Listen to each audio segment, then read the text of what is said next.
ನಮಸ್ಕಾರ. ಮುಖ್ಯಾಂಶಗಳು. ನಾಳೆಯಿಂದ ಸಂಸತ್ ಬಜೆಟ್ ಅಧಿವೇಶನ ಆರಂಭ. ನಾಡಿದ್ದು 2024-25ನೇ ಸಾಲಿನ ಆಯವ್ಯಯ ಮಂಡನೆ. ದೇಶಾದ್ಯಂತ ರಾಷ್ಟ್ರಪಿತ ಮಹಾತ್ಮ ಗಾಂಧೀಜಿಗೆ ಗೌರವ ನಮನ. ಸರ್ವಧರ್ಮ ಪ್ರಾರ್ಥನೆಯಲ್ಲಿ ಗಣ್ಯರು ಭಾಗಿ.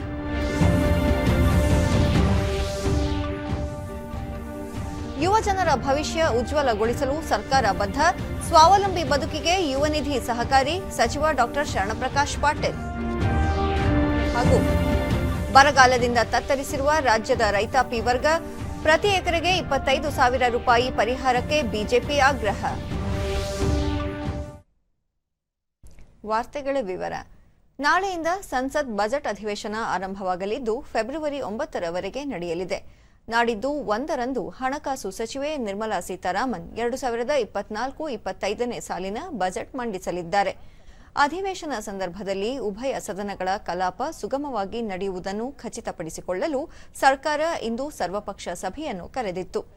ಕೇಂದ್ರ ಸಚಿವರಾದ ಪ್ರಹ್ಲಾದ್ ಜೋಶಿ, ರಾಜನಾಥ್ ಸಿಂಗ್, ಪಿಯೂಷ್ ಗೋಯಲ್, ಅರ್ಜುನ್ ರಾಮ್ ಮೇಘವಾಲ್ ಸೇರಿದಂತೆ ವಿವಿಧ ರಾಜಕೀಯ ಪಕ್ಷಗಳ ಹಲವು ಮುಖಂಡರು ಸಭೆಯಲ್ಲಿ ಉಪಸ್ಥಿತರಿದ್ದರು.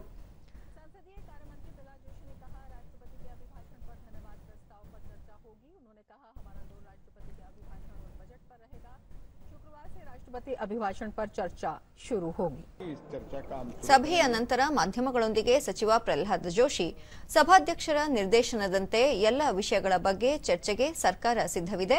ಉಭಯ ಸದನಗಳಲ್ಲಿ ಕಲಾಪಗಳು ಸುಗಮವಾಗಿ ನಡೆಯಲು ವಿರೋಧ ಪಕ್ಷಗಳು ಸರ್ಕಾರದೊಂದಿಗೆ ಸಹಕರಿಸುವಂತೆ ಹಾಗೂ ಪ್ರತಿಭಟನೆ ಸಂದರ್ಭದಲ್ಲಿ ಭಿತ್ತಿಪತ್ರಗಳನ್ನು ಪ್ರದರ್ಶಿಸಬಾರದೆಂದು ಮನವಿ ಮಾಡಿಕೊಳ್ಳಲಾಗಿದೆ ಎಂದು ಹೇಳಿದರು. ಲೇಖಾನುದಾನದ ಜೊತೆಗೆ ಜಮ್ಮು ಕಾಶ್ಮೀರದ ಬಜೆಟ್ ಮೇಲೆಯೂ ಚರ್ಚೆ ನಡೆಯಲಿದೆ. ಯಾವುದಾದರೂ ತುರ್ತು ಮಸೂದೆಯ ಬಗ್ಗೆ ಚರ್ಚೆ ಅಗತ್ಯವಿದ್ದರೆ ಅದನ್ನು ಮಾಡಲಾಗುವುದು ಎಂದರು. हमने माननीय स्पीकर और चेयरमैन से बातचीत करके सभी अपोजिशन को निवेदन किया है. फ्राइडे से ही इस चर्चा का हम शुरू करेंगे और उसके बाद इंटीरियम बजट होगा, जम्मू एंड कश्मीर का बजट होगा और इमरजेंसी कुछ बिल आता है तो वो भी बिल हम ले आने के लिए प्रस्ताव रखा है.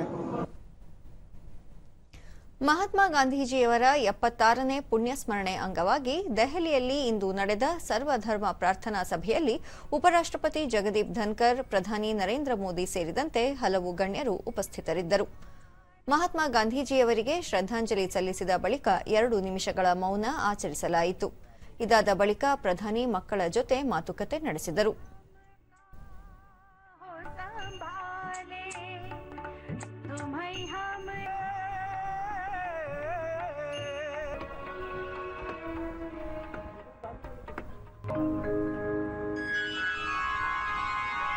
आइए हम सब अपने अपने स्थान पर खड़े हों.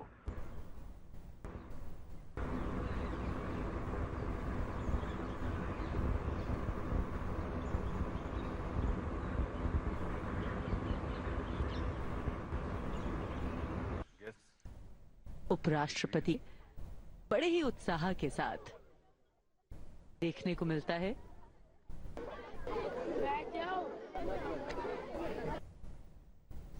ಇದಕ್ಕೂ ಮುನ್ನ ಇಂದು ಬೆಳಗ್ಗೆ ರಾಜ್ಘಾಟ್ನಲ್ಲಿ ರಾಷ್ಟ್ರಪತಿ ದ್ರೌಪದಿ ಮುರ್ಮು, ಉಪರಾಷ್ಟ್ರಪತಿ ಜಗದೀಪ್ ಧನ್ಕರ್, ಪ್ರಧಾನಿ ನರೇಂದ್ರ ಮೋದಿ, ಕೇಂದ್ರ ರಕ್ಷಣಾ ಸಚಿವ ರಾಜನಾಥ್ ಸಿಂಗ್, ಸೇನೆ, ವಾಯುಪಡೆ, ನೌಕಾಪಡೆ ಮುಖ್ಯಸ್ಥರು ಸೇರಿದಂತೆ ಹಲವರು ಶ್ರದ್ಧಾಂಜಲಿ ಸಲ್ಲಿಸಿದರು.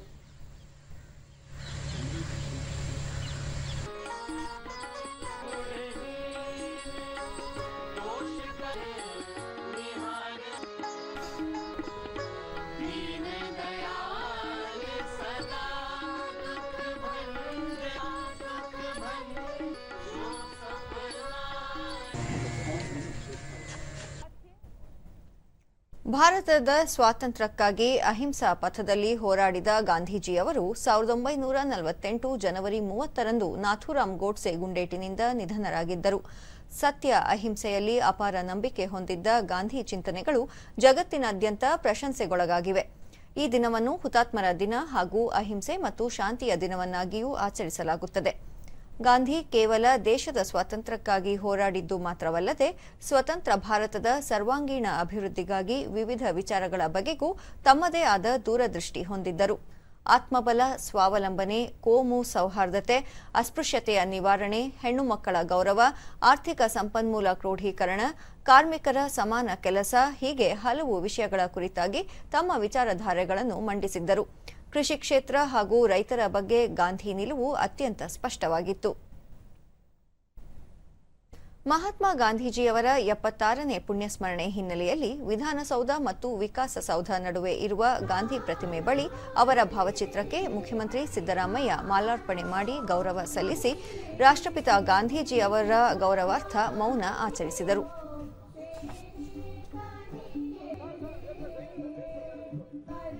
ಈ ಸಂದರ್ಭದಲ್ಲಿ ಸಚಿವರಾದ ಕೆಎಚ್ ಮುನಿಯಪ್ಪ, ಭೈರತಿ ಸುರೇಶ್, ಮಾಜಿ ಸಚಿವ ಎಚ್ ಆಂಜನೇಯ ಸೇರಿದಂತೆ ಮತ್ತಿತರರು ಉಪಸ್ಥಿತರಿದ್ದರು.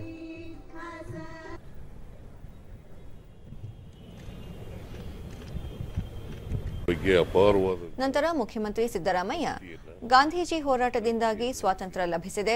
ಅವರ ಆದರ್ಶಗಳು ಇಂದಿಗೂ ಪ್ರಸ್ತುತವಾಗಿದ್ದು ನಾವೆಲ್ಲ ಮೈಗೂಡಿಸಿಕೊಳ್ಳಬೇಕು. ಮನುಷ್ಯರಲ್ಲಿ ಪ್ರೀತಿ ಬೆಳೆಸಬೇಕೇ ಹೊರತು ದ್ವೇಷ ಬೆಳೆಸಬಾರದು ಎಂಬ ಸಂದೇಶವನ್ನು ಗಾಂಧೀಜಿ ಸಾರಿದ್ದಾರೆ. ಜಗತ್ತಿಗೆ ಶಾಂತಿ ಸಾರಿದ ಮಹಾನ್ ವ್ಯಕ್ತಿಯಾಗಿದ್ದಾರೆ ಎಂದು ಸ್ಮರಿಸಿದರು. ಶ್ರೀರಾಮಚಂದ್ರ ದಶರಥ ರಾಜನ ಮಗ, ಅವರಲ್ಲಿ ಕೌಶಲ್ಯ ದೇವಿಯ ಮಗ ಇವರು ಶ್ರೀರಾಮಚಂದ್ರ. 7 ಜನ ಹೆಂಡ್ತಿರು ದಶರಥ ಮಹಾರಾಜನಿಗೆ. ಅವರಲ್ಲಿ ಕೌಶಲ್ಯ ದೇವಿ ಮಗ ಶ್ರೀರಾಮಚಂದ್ರ ಪಿತೃವಾಕ್ಯ ಪರಿಪಾಲನೆಗೋಸ್ಕರ ಬೆಂಗಳೂರಿನ ಕೆಪಿಸಿಸಿ ಕಚೇರಿಯಲ್ಲಿ ಇಂದು ನಡೆದ ಹುತಾತ್ಮ ದಿನಾಚರಣೆ ಅಂಗವಾಗಿ ಪ್ರದೇಶ ಕಾಂಗ್ರೆಸ್ ಅಧ್ಯಕ್ಷ ಡಿಕೆ ಶಿವಕುಮಾರ್ ಅವರು ಮಹಾತ್ಮ ಗಾಂಧೀಜಿ ಭಾವಚಿತ್ರಕ್ಕೆ ಪುಷ್ಪ ನಮನ ಸಲ್ಲಿಸಿದರು. ಈ ವೇಳೆ ಮುಖ್ಯಮಂತ್ರಿ ಸಿದ್ದರಾಮಯ್ಯ, ಮಾಜಿ ಮುಖ್ಯಮಂತ್ರಿ ವೀರಪ್ಪ ಮೊಯ್ಲಿ, ಸಚಿವ ಕೆಎಚ್ ಮುನಿಯಪ್ಪ ಮತ್ತಿತರರು ಉಪಸ್ಥಿತರಿದ್ದರು.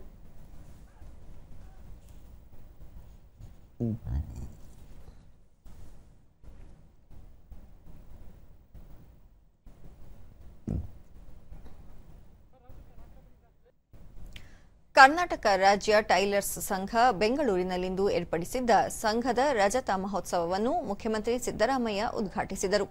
ಈ ಸಂದರ್ಭದಲ್ಲಿ ವಸತಿ ಸಚಿವ ಜಮೀರ್ ಅಹಮದ್, ಶಾಸಕ ರಾಜುಗೌಡ ಸೇರಿದಂತೆ ಸಂಘದ ಪದಾಧಿಕಾರಿಗಳು ಉಪಸ್ಥಿತರಿದ್ದರು.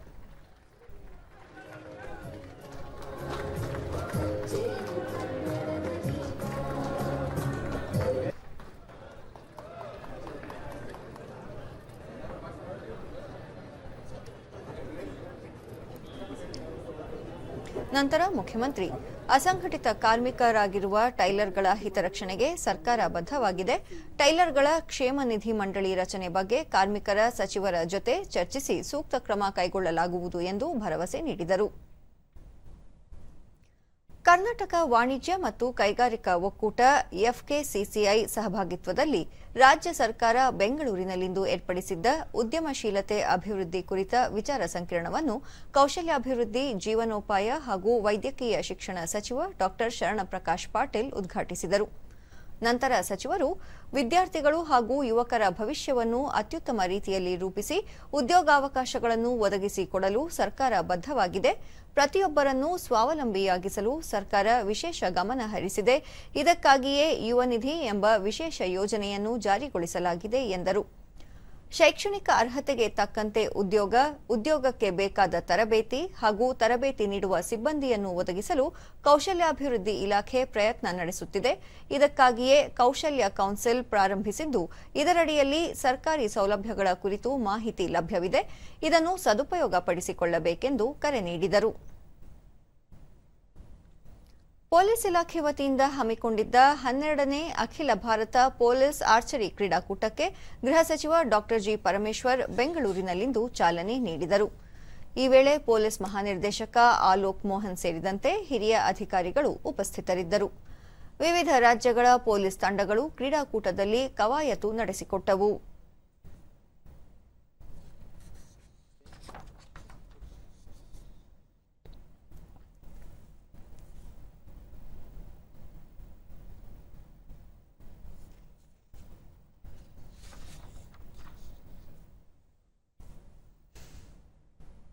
ಬಳಿಕ ಗೃಹ ಸಚಿವ ಪರಮೇಶ್ವರ್, ಆರ್ಚರಿ ಮಾನವ ನಾಗರಿಕತೆಯಲ್ಲಿ ಬೇಟೆಯ ಭಾಗವಾಗಿ ಬೆಳೆದು ಬಂದ ಒಂದು ಕೌಶಲ್ಯವಾಗಿದೆ. ಈಗ ಒಲಿಂಪಿಕ್ ಸೇರಿದಂತೆ ನಮ್ಮ ದೇಶ ಮತ್ತು ರಾಜ್ಯದ ಪ್ರಮುಖ ಕ್ರೀಡೆಯಾಗಿದೆ. ಪೊಲೀಸರ ದೈಹಿಕ ಮಾನಸಿಕ ಸದೃಢತೆಯನ್ನು ಹೆಚ್ಚಿಸುವ ಉದ್ದೇಶದಿಂದ ರಾಜ್ಯ ಮತ್ತು ಜಿಲ್ಲಾ ಮಟ್ಟದ ಪೊಲೀಸ್ ತರಬೇತಿಗಳಲ್ಲಿ ಪ್ರಮುಖ ಭಾಗವಾಗಿದೆ ಎಂದು ತಿಳಿಸಿದರು.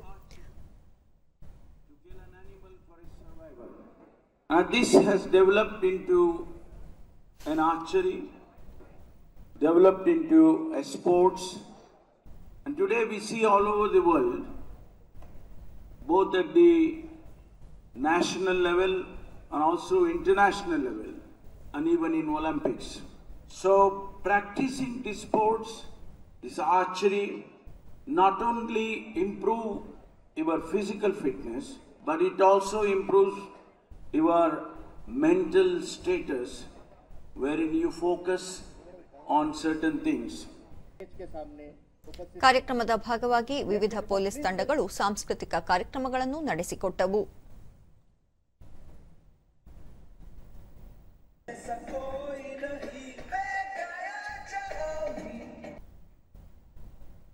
ರಾಜ್ಯದಲ್ಲಿ ಎದುರಾಗಿರುವ ಬರಗಾಲದಿಂದ ತೀವ್ರ ಸಂಕಷ್ಟಕ್ಕೆ ಸಿಲುಕಿರುವ ರೈತರಿಗೆ ಕೂಡಲೇ ಪರಿಹಾರ ನೀಡಬೇಕೆಂದು ಒತ್ತಾಯಿಸಿ ಬಿಜೆಪಿ ನೇತೃತ್ವದಲ್ಲಿ ದೊಡ್ಡಬಳ್ಳಾಪುರದಲ್ಲಿಂದು ಪ್ರತಿಭಟನೆ ನಡೆಸಲಾಯಿತು. ಪ್ರತಿಭಟನೆಯಲ್ಲಿ ಪಾಲ್ಗೊಂಡಿದ್ದ ವಿಧಾನಸಭೆ ವಿರೋಧ ಪಕ್ಷದ ನಾಯಕ ಆರ್ ಅಶೋಕ, ರೈತರಿಗೆ ಸರ್ಕಾರ ಪ್ರತಿ ಎಕರೆಗೆ 25,000 ರೂಪಾಯಿ ಪರಿಹಾರ ನೀಡಬೇಕು. ಕೇಂದ್ರ ಸರ್ಕಾರ ಅನುದಾನ ಬಿಡುಗಡೆ ಮಾಡುವುದಕ್ಕೆ ಕಾಯದೆ ರಾಜ್ಯ ಸರ್ಕಾರವೇ ರೈತರ ನೆರವಿಗೆ ಧಾವಿಸಬೇಕೆಂದು ಒತ್ತಾಯಿಸಿದರು. ಬಿಜೆಪಿ ಅಧಿಕಾರದಲ್ಲಿದ್ದಾಗ ಪ್ರವಾಹ ಸಂದರ್ಭದಲ್ಲಿ ಬೆಳೆ ಕಳೆದುಕೊಂಡ ರೈತರಿಗೆ ದುಪ್ಪಟ್ಟು ಪರಿಹಾರ ನೀಡಿತ್ತು. ಇದೇ ಮೊತ್ತದ ಪರಿಹಾರವನ್ನು ರಾಜ್ಯ ಸರ್ಕಾರ ನೀಡಬೇಕು. ಪರಿಹಾರ ನೀಡುವುದರ ಜೊತೆಗೆ ಸಾಲ ಮನ್ನಾ ಮಾಡಬೇಕು ಎಂದು ಹೇಳಿದರು. ರಾಜ್ಯದ ವಿವಿಧ ವಿಶ್ವವಿದ್ಯಾಲಯಗಳಲ್ಲಿ ಖಾಲಿ ಇರುವ ಕುಲಪತಿಗಳ ಹುದ್ದೆಗಳಿಗೆ ಶೀಘ್ರವೇ ನೇಮಕ ಮಾಡಬೇಕೆಂದು ಮಾಜಿ ಉಪಮುಖ್ಯಮಂತ್ರಿ ಡಾ ಸಿಎನ್ ಅಶ್ವತ್ಥನಾರಾಯಣ ರಾಜ್ಯ ಸರ್ಕಾರವನ್ನು ಒತ್ತಾಯಿಸಿದ್ದಾರೆ. ಬೆಂಗಳೂರಿನ ಬಿಜೆಪಿ ಕೇಂದ್ರ ಕಚೇರಿಯಲ್ಲಿಂದು ಅವರು, ರಾಜ್ಯದಲ್ಲಿ ಕಾಂಗ್ರೆಸ್ ನೇತೃತ್ವದ ಸರ್ಕಾರ ಅಧಿಕಾರಕ್ಕೆ ಬಂದು 8 ತಿಂಗಳಾದರೂ ವಿಶ್ವವಿದ್ಯಾಲಯಗಳಲ್ಲಿ ಖಾಲಿ ಇರುವ ಕುಲಪತಿಗಳ ನೇಮಕ ಮಾಡದೆ ವಿಳಂಬ ನೀತಿ ಅನುಸರಿಸುತ್ತಿದೆ ಎಂದು ಆರೋಪಿಸಿದರು. ಕುಲಪತಿಗಳ ನೇಮಕ ಸಂಬಂಧ ಶೋಧನಾ ಸಮಿತಿ ಈಗಾಗಲೇ ಹೆಸರನ್ನು ಸೂಚಿಸಿ ಪಟ್ಟಿ ನೀಡಿದ್ದರೂ ಸರ್ಕಾರ ನೇಮಕಾತಿ ಪ್ರಕ್ರಿಯೆ ನಡೆಸುತ್ತಿಲ್ಲ. ವರದಿಯನ್ನು ರಾಜ್ಯಪಾಲರಿಗೂ ಕಳಿಸದೆ ಮುಖ್ಯಮಂತ್ರಿ ಕಚೇರಿಯಲ್ಲೇ ಇರಿಸಿಕೊಳ್ಳಲಾಗಿದೆ. ಇದರಿಂದ ಶೈಕ್ಷಣಿಕ ಪ್ರಗತಿ ಕುಂಠಿತವಾಗಿದೆ ಎಂದರು. ಈ ವೇಳೆ ಮಾಜಿ ಸಚಿವ ಗೋಪಾಲಯ್ಯ, ಛಲವಾದಿ ನಾರಾಯಣಸ್ವಾಮಿ ಉಪಸ್ಥಿತರಿದ್ದರು. ಈಗಾಗಲೇ ಪಬ್ಲಿಕ್ ಯೂನಿವರ್ಸಿಟಿ ಗುಣಮಟ್ಟದಲ್ಲಿ ಸಾಕಷ್ಟು ಅಥವಾ ಆಡಳಿತದಲ್ಲಿ ಸಾಕಷ್ಟು ಸಮಸ್ಯೆಗಳನ್ನು ಎದುರಿಸ್ತಿದ್ದಾರೆ. ಆರ್ಥಿಕ ಕೊರತೆ, ಸಿಬ್ಬಂದಿಗಳ ಕೊರತೆ ಮತ್ತು ಮುಖ್ಯಸ್ಥರ ಕೊರತೆ. ಕುಲಪತಿಗಳೇ ನೇಮಕ ಆಗಲಿಲ್ಲ ಅಂದ್ರೆ ಯಾವ ರೀತಿ ವಿಶ್ವವಿದ್ಯಾಲಯಗಳು ಕಾರ್ಯವನ್ನು ಮಾಡ್ಲಿಕ್ಕೆ ಸಾಧ್ಯವಾಗುತ್ತೆ? ತಾತ್ಕಾಲಿಕ ಇಂಟ್ರಮ್ ವೈಸ್ ಚಾನ್ಸಲರ್ ಇದ್ರೆ ಅಲ್ಲಿ ಏನೂ ನಿರ್ಣಯ ತಗೊಳ್ಳಕ್ಕಾಗಲ್ಲ. ಹಾಗಾಗಿ ಅಮಾಯಕವಾಗಿ ವಿದ್ಯಾರ್ಥಿಗಳು ಸಂಕಷ್ಟಕ್ಕೆ ಸಿಕ್ತಿದ್ದಾರೆ. ಅಲ್ಲಿರುವಂತಹ ಸಿಬ್ಬಂದಿಗಳು, ಪ್ರಾಧ್ಯಾಪಕರು, ಇವರಿಗೆಲ್ಲರಿಗೂ ಸಾಕಷ್ಟು ದೊಡ್ಡ ಮಟ್ಟದಲ್ಲಿ ವಿಶ್ವವಿದ್ಯಾನಿಲಯದಲ್ಲಿ ಅಫಿಲಿಯೇಟೆಡ್ ಕಾಲೇಜಸ್ ಇವೆಲ್ಲಕ್ಕೂ ಸಾಕಷ್ಟು ತೊಂದರೆ ಅನುಭವಿಸುವಂತದ್ದಾಗ್ತಿದೆ. ಹಾಗಾಗಿ ಬಹಳ ಪ್ರಮುಖವಾಗಿ ಹಣನೂ ಕೊಡಲ್ಲ, ನಿರ್ಣಯ. ದೆಹಲಿಯಲ್ಲಿ ಇಂದು ನಡೆದ ಭಾರತ ಅಮೆರಿಕ ವಾಣಿಜ್ಯ ಮಂಡಳಿಯ ವಿಶೇಷ ಅಧಿವೇಶನವನ್ನು ಉದ್ದೇಶಿಸಿ ರಕ್ಷಣಾ ಸಚಿವ ರಾಜನಾಥ್ ಸಿಂಗ್ ಮಾತನಾಡಿದರು. ಭಾರತ ಮತ್ತು ಅಮೆರಿಕ ಇಂದು ಬಹುತೇಕ ಎಲ್ಲ ಕ್ಷೇತ್ರಗಳಲ್ಲಿ ಒಟ್ಟಾಗಿ ಕೆಲಸ ಮಾಡುತ್ತಿವೆ. ಉಭಯ ದೇಶಗಳು ಜಗತ್ತಿನ ಅತಿದೊಡ್ಡ ಪ್ರಜಾಪ್ರಭುತ್ವ ರಾಷ್ಟ್ರಗಳಾಗಿವೆ. ಈ ಕಾರಣದಿಂದಾಗಿ ನಮ್ಮ ಕಾರ್ಯತಂತ್ರದ ಹಿತಾಸಕ್ತಿಗಳಲ್ಲಿ ಸಾಕಷ್ಟು ಹೊಂದಾಣಿಕೆ ಇವೆ. ನಮ್ಮ ಆರ್ಥಿಕ ಸಂಬಂಧವು ಉಭಯ ದೇಶಗಳಿಗೆ ಗೆಲುವಿಗೆ ದಾರಿಯಾಗಿದೆ ಎಂದರು. ವ್ಯಾಪಾರ ಮತ್ತು ವಾಣಿಜ್ಯಕ್ಕೆ ಸಂಬಂಧಿಸಿದಂತೆ ಭಾರತ ವಿಶ್ವದ ಅತ್ಯಂತ ವೇಗವಾಗಿ ಬೆಳೆಯುತ್ತಿರುವ ಪ್ರಮುಖ ಆರ್ಥಿಕತೆಯಾಗಿದೆ. 2047ರ ವೇಳೆಗೆ ವಿಕಸಿತ ಭಾರತದ ಪರಿಕಲ್ಪನೆ ನಮ್ಮದಾಗಿದೆ. ಇದಕ್ಕಾಗಿ ದೇಶಕ್ಕೆ ಅಪಾರ ಪ್ರಮಾಣದ ಬಂಡವಾಳ ಮತ್ತು ತಾಂತ್ರಿಕ ಜ್ಞಾನದ ಅಗತ್ಯವಿದ್ದು, ಈ ನಿಟ್ಟಿನಲ್ಲಿ ಅಮೆರಿಕ ಭಾರತಕ್ಕೆ ನೆರವಾಗಲಿದೆ ಎಂದು ಸಚಿವ ರಾಜನಾಥ್ ಸಿಂಗ್ ಹೇಳಿದರು. ಆರ್ಥಿಕತೆಯಲ್ಲಿ ಭಾರತ ವೇಗವಾಗಿ ಬೆಳೆಯುತ್ತಿದೆ. ಭಾರತದ ನುರಿತ ಕಾರ್ಮಿಕ ಶಕ್ತಿ, ಎಂಎಸ್ಎಂಇಗಳು, ಸ್ಟಾರ್ಟ್ಅಪ್ಗಳು, ಶಕ್ತಿಯುತ ಉದ್ಯಮಿಗಳು ಮತ್ತು ನಮ್ಮ ಬೃಹತ್ ದೇಶೀಯ ಮಾರುಕಟ್ಟೆ ಇವೆಲ್ಲವೂ ಒಟ್ಟಾಗಿ ಅಮೆರಿಕದ ಕಂಪನಿಗಳು ಮತ್ತು ಹೂಡಿಕೆದಾರರಿಗೆ ಹೆಚ್ಚಿನ ಆದಾಯವನ್ನು ಖಾತರಿಪಡಿಸುತ್ತಿದೆ ಎಂದರು. ವಸುಧೈವ ಕುಟುಂಬಕಂ ಸಂಸ್ಕೃತಿಯಿಂದ ನಾವು ಸಾಗುತ್ತಿರುವ ಈ ಹೊತ್ತಿನಲ್ಲಿ ನಮಗೆ ಇಡೀ ಜಗತ್ತೇ ಒಂದು ಕುಟುಂಬವಾಗಿದೆ.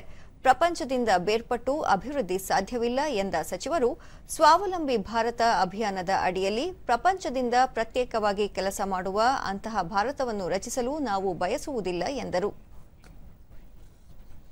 सारी चीजें आपके उद्योग को प्रभावित करती हैं, ऊपर प्रभाव डालती हैं. जब हम माइक्रो लेवल से थोड़ा ऊपर उठकर मैक्रो लेवल पर जाते हैं तो ये चीजें और भी रेलेवेंट हो जाती हैं. क्षेत्रीय या राष्ट्रीय या अंतर्राष्ट्रीय स्तर पर बिजनेस और सिक्योरिटी का तो एक दूसरे से कुछ इस प्रकार का संबंध है कि एक के बिना दूसरा किसी भी सूरत में नहीं चल सकता है.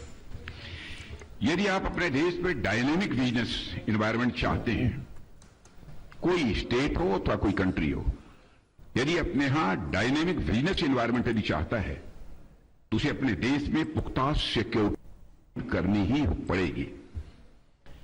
आपको इन्वेस्टर्स के लिए एक उचित माहौल भी तैयार करना पड़ेगा.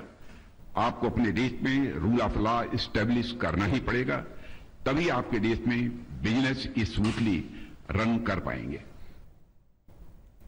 ಕೇಂದ್ರ ಗೃಹ ಹಾಗೂ ಸಹಕಾರ ಸಚಿವ ಅಮಿತ್ ಶಾ ದೆಹಲಿಯಲ್ಲಿ ಇಂದು ಕೃಷಿ ಮತ್ತು ಗ್ರಾಮೀಣಾಭಿವೃದ್ಧಿ ಬ್ಯಾಂಕ್ಗಳ ಹಾಗೂ ಎಲ್ಲ ರಾಜ್ಯಗಳು ಕೇಂದ್ರಾಡಳಿತ ಪ್ರದೇಶಗಳ ಸಹಕಾರ ಸಂಘಗಳ ರಿಜಿಸ್ಟ್ರಾರ್ ಕಚೇರಿಗಳಿಗೆ ಗಣಕೀಕರಣ ಯೋಜನೆಯನ್ನು ನೀಡಿದರು. ರಾಷ್ಟ್ರೀಯ ಸಹಕಾರ ಅಭಿವೃದ್ಧಿ ನಿಗಮದ ಸಹಯೋಗದಲ್ಲಿ ಸಹಕಾರ ಸಚಿವಾಲಯ ಈ ಕಾರ್ಯಕ್ರಮವನ್ನು ಆಯೋಜಿಸಿತ್ತು.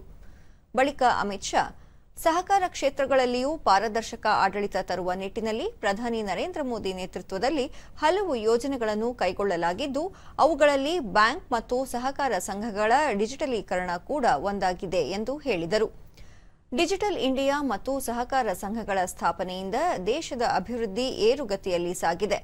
ವಿಕಸಿತ ಭಾರತದ ಕಲ್ಪನೆಯನ್ನು ಸಾಕಾರಗೊಳಿಸುವಲ್ಲಿ ಈ ಎರಡೂ ಕ್ಷೇತ್ರಗಳು ಬಹುದೊಡ್ಡ ಡಿಜಿಟಲ್ ಇಂಡಿಯಾ ಯೋಜನೆಯು ಪ್ರತಿ ಹಳ್ಳಿಗೂ ತಲುಪುತ್ತಿದ್ದು ಇದು ಉತ್ತಮ ಬೆಳವಣಿಗೆಯಾಗಿದೆ ಎಂದು ಹೇಳಿದರು. ಕಳೆದ 10 ವರ್ಷಗಳಲ್ಲಿ ಬಡವರು ಮತ್ತು ಕೃಷಿಕರಿಗಾಗಿ ಕೇಂದ್ರ ಸರ್ಕಾರ 2 ಮಹತ್ವಪೂರ್ಣ ಕಾರ್ಯ ಕೈಗೊಂಡಿದೆ. ಈ ಹಿನ್ನೆಲೆಯಲ್ಲಿ ಕಳೆದ 9 ವರ್ಷಗಳಲ್ಲಿ ಸುಮಾರು 25 ಕೋಟಿ ಜನರು ಬಡತನ ರೇಖೆಗಿಂತ ಮೇಲೆ ಬಂದಿದ್ದಾರೆ ಎಂದು ಹೇಳಿದರು.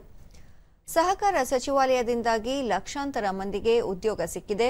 60 ಕೋಟಿಗೂ ಅಧಿಕ ಜನರಿಗೆ ಗ್ಯಾಸ್, ಶೌಚಾಲಯ, ವಿದ್ಯುತ್ ಪೂರೈಕೆ, ಪಕ್ಕಾ ಮನೆ ಸೇರಿದಂತೆ ಹಲವು ರೀತಿಯ ಮೂಲಸೌಕರ್ಯ ಒದಗಿಸಲಾಗಿದೆ ಎಂದು ಹೇಳಿದರು.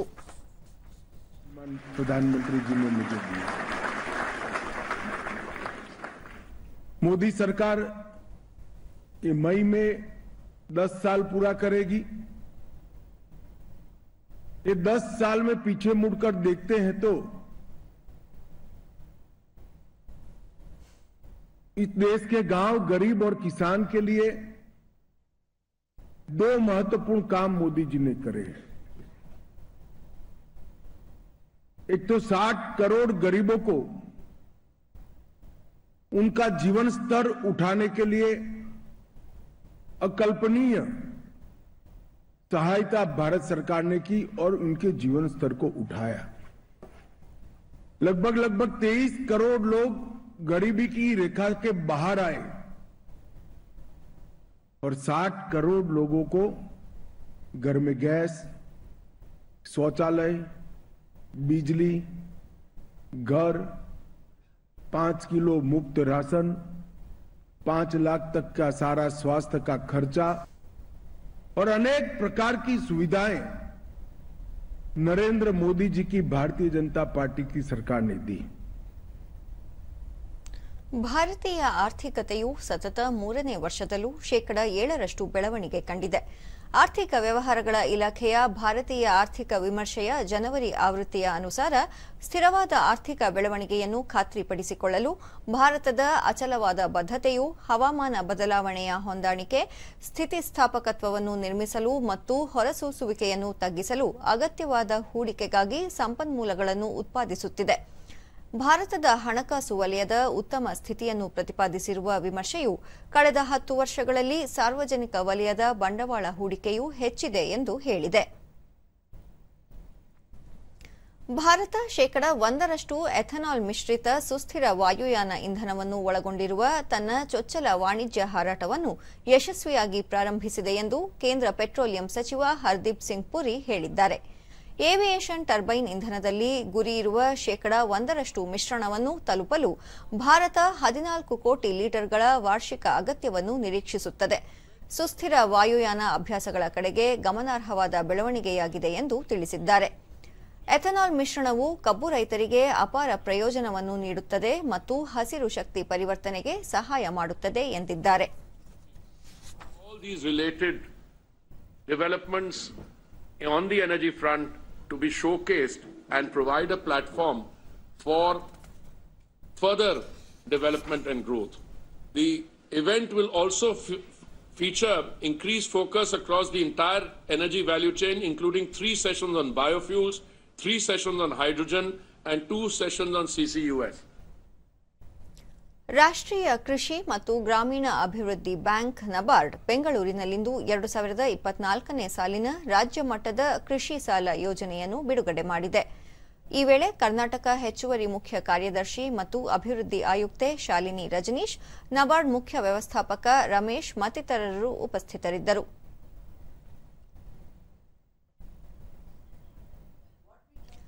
ಬಳಿಕ ಶಾಲಿನಿ ರಜನೀಶ್, ಕೃಷಿ ಚಟುವಟಿಕೆಗಳಲ್ಲಿ ನೀರಾವರಿ ಪ್ರಮುಖ ಪಾತ್ರ ವಹಿಸಲಿದ್ದು, ಅತ್ಯಾಧುನಿಕ ತಂತ್ರಜ್ಞಾನ ಅಳವಡಿಸಿಕೊಳ್ಳುವ ಮೂಲಕ ರೈತರು ತಮ್ಮ ಆದಾಯವನ್ನು ಹೆಚ್ಚಿಸಿಕೊಳ್ಳುವ ಅಗತ್ಯವಿದೆ ಎಂದು ಹೇಳಿದರು. ಸ್ಟೇಟ್ ಬ್ಯಾಂಕ್ ಆಫ್ ಇಂಡಿಯಾ ಮುಖ್ಯ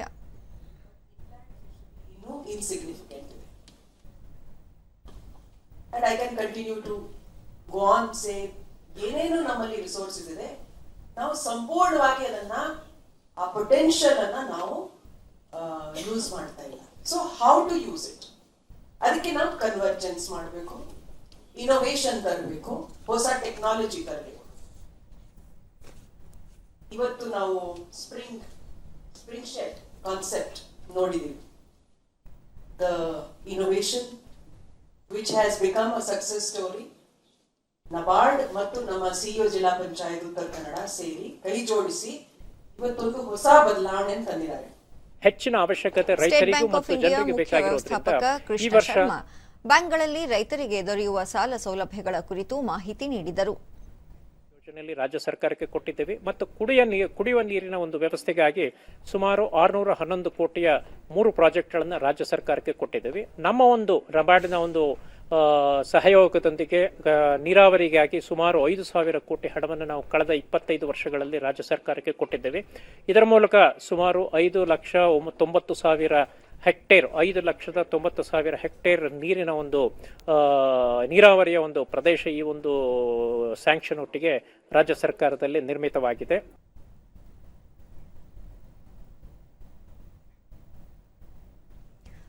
ಮೈಸೂರು ಜಿಲ್ಲಾಡಳಿತ ಕರ್ನಾಟಕ ರಾಜ್ಯ ಮಕ್ಕಳ ಹಕ್ಕುಗಳ ರಕ್ಷಣಾ ಆಯೋಗದ ಸಹಯೋಗದೊಂದಿಗೆ ವಿವಿಧ ಇಲಾಖೆಗಳ ಜಿಲ್ಲಾ ಹಾಗೂ ತಾಲೂಕು ಮಟ್ಟದ ಅಧಿಕಾರಿಗಳಿಗೆ ಮಕ್ಕಳಿಗೆ ಸಂಬಂಧಿಸಿದ ಕಾನೂನುಗಳ ಕುರಿತು 1 ದಿನದ ಕಾರ್ಯಾಗಾರ ಆಯೋಜಿಸಿತ್ತು.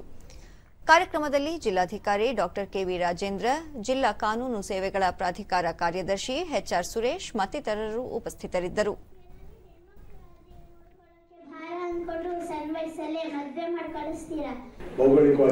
ಬಳಿಕ ಡಾ ಕೆವಿ ರಾಜೇಂದ್ರ, ಮಕ್ಕಳ ಹಕ್ಕುಗಳು, ಬಾಲ್ಯ ವಿವಾಹ, ಶಿಕ್ಷಣದ ಕುರಿತು ಅಧಿಕಾರಿಗಳು, ಪೋಷಕರು ಜಾಗೃತೆ ವಹಿಸಬೇಕು, ಮಕ್ಕಳು ಎದುರಿಸುತ್ತಿರುವ ಸಮಸ್ಯೆಗಳ ಕುರಿತು ಅಧಿಕಾರಿಗಳು ಗಮನ ಹರಿಸಬೇಕು ಎಂದು ಹೇಳಿದರು.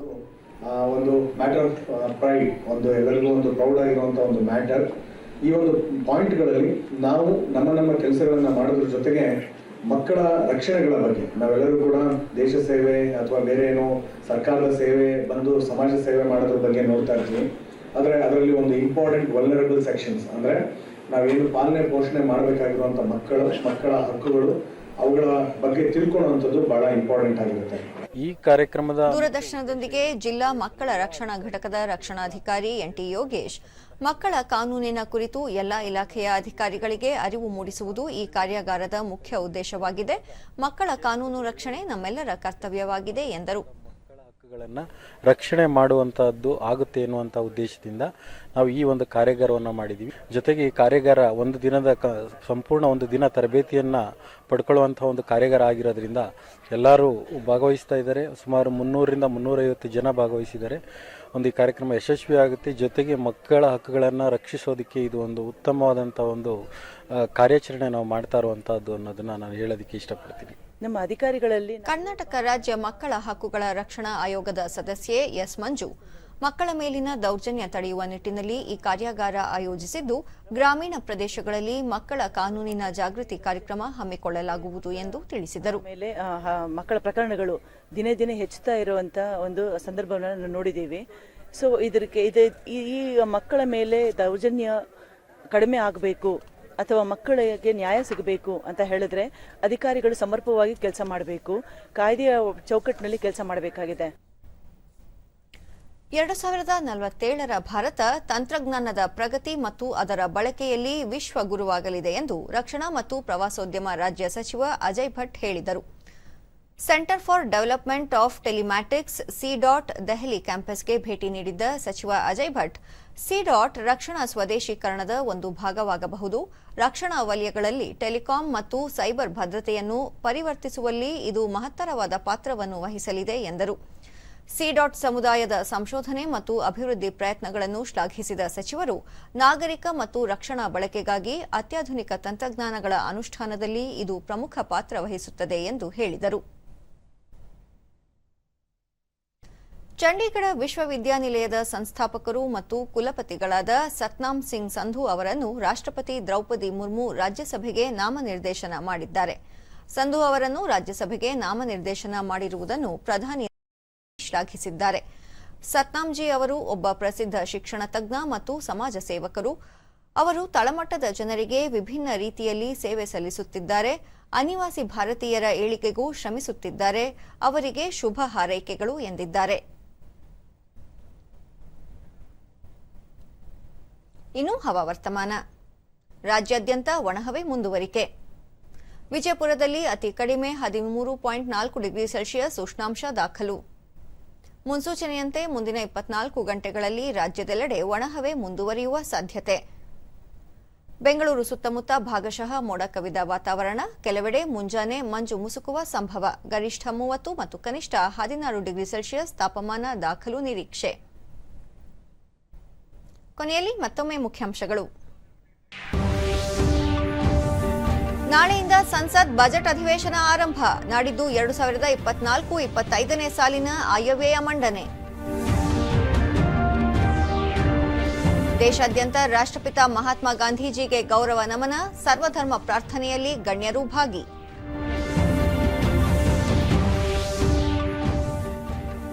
ಯುವಜನರ ಭವಿಷ್ಯ ಉಜ್ವಲಗೊಳಿಸಲು ಸರ್ಕಾರ ಬದ್ಧ. ಸ್ವಾವಲಂಬಿ ಬದುಕಿಗೆ ಯುವನಿಧಿ ಸಹಕಾರಿ. ಸಚಿವ ಡಾ ಶರಣಪ್ರಕಾಶ್ ಪಾಟೀಲ್. ಮತ್ತು ಬರಗಾಲದಿಂದ ತತ್ತರಿಸಿರುವ ರಾಜ್ಯದ ರೈತಾಪಿ ವರ್ಗ. ಪ್ರತಿ ಎಕರೆಗೆ 25,000 ರೂಪಾಯಿ ಪರಿಹಾರಕ್ಕೆ ಬಿಜೆಪಿ ಆಗ್ರಹ. ನಮ್ಮ ವಾರ್ತಾ ಪ್ರಸಾರವನ್ನು ನೀವು ಡಿಡಿ ಚಂದನ ನ್ಯೂಸ್ ಯೂಟ್ಯೂಬ್ ಚಾನೆಲ್ನಲ್ಲೂ ವೀಕ್ಷಿಸಬಹುದು. ನಮ್ಮ ಮುಂದಿನ ವಾರ್ತಾ ಪ್ರಸಾರ ರಾತ್ರಿ 9 ಗಂಟೆಗೆ. ನಮಸ್ಕಾರ.